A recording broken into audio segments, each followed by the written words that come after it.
Assalamualaikum warahmatullahi wabarakatuh. Perkenalkan nama saya Arinadi Merefsi dari kelas wawasan dan aplikasi teknologi TRKIP. Di sini saya akan menyampaikan mengenai Sustainable Development Goal dan juga ide itu suatu konsep wisata bernama Nomadic Tourism. Ini merupakan 17 tujuan global dari SDG itu sendiri, yang mana ada 2 tujuan yang sesuai dengan ide saya. Yang pertama adalah menjaga ekosistem darat, dan yang kedua adalah infrastruktur industri, khususnya di industri pariwisata. Untuk permasalahannya, karena maraknya bangunan permanen di kawasan konservasi alam yang tidak sesuai izin.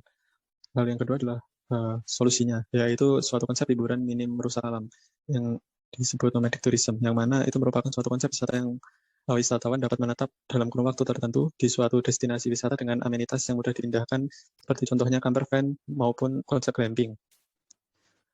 Untuk alasannya, yang pertama adalah mobilitas yang mudah, bangunan tidak merusak alam, investasi yang murah untuk para pelaku industri, hype dari road trip itu sendiri, lalu selanjutnya meningkatkan potensi custom kendaraan, khususnya camper van. Lalu yang terakhir adalah konsep wisata ini ramah protokol kesehatan. Lalu untuk plannya sendiri, yang pertama adalah persiapan penentuan jalur wisata yang terintegrasi agar memudahkan para pelaku wisata untuk menentukan atau merencanakan jalur wisatanya karena mobilitasnya tinggi. Lalu yang kedua adalah pemenuhan fasilitas campsite atau camper van park, seperti contoh di samping ada tempat pembuangan limbah domestik, lalu ada penerapan solar cell untuk salah satu penerapan impact pada pembuatan fasilitas untuk menerangi dan lain sebagainya. Lalu ini adalah beberapa contoh penerapan impact. Yang pertama adalah pembangunan berwawasan lingkungan, di mana seharusnya kita saat ini membangun suatu bangunan, kita lah yang menyesuaikan lingkungan tentu sendiri, bukan lingkungan yang menyesuaikan kita.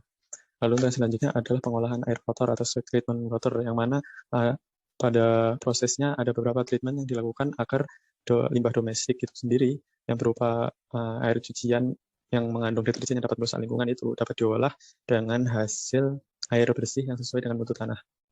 Lalu ini adalah salah satu contoh dari aplikasi road trip yang ada di New Zealand, yang mana bisa memudahkan para pelaku wisata atau turis untuk mengetahui jalur yang akan dilaluinya, apakah ada fasilitas yang memadai atau tidak. Lalu ini adalah merupakan salah satu desain dari camper van, yang mana bisa menjadi salah satu ide desain untuk mengkreasikan camper van bagi para pengrajin custom mobil. Lalu ini adalah interiornya yang bisa di-custom sesuai permintaan pelanggan. Lalu untuk dampak yang diharapkan, yang pertama adalah wisata tanpa merusak alam tentunya.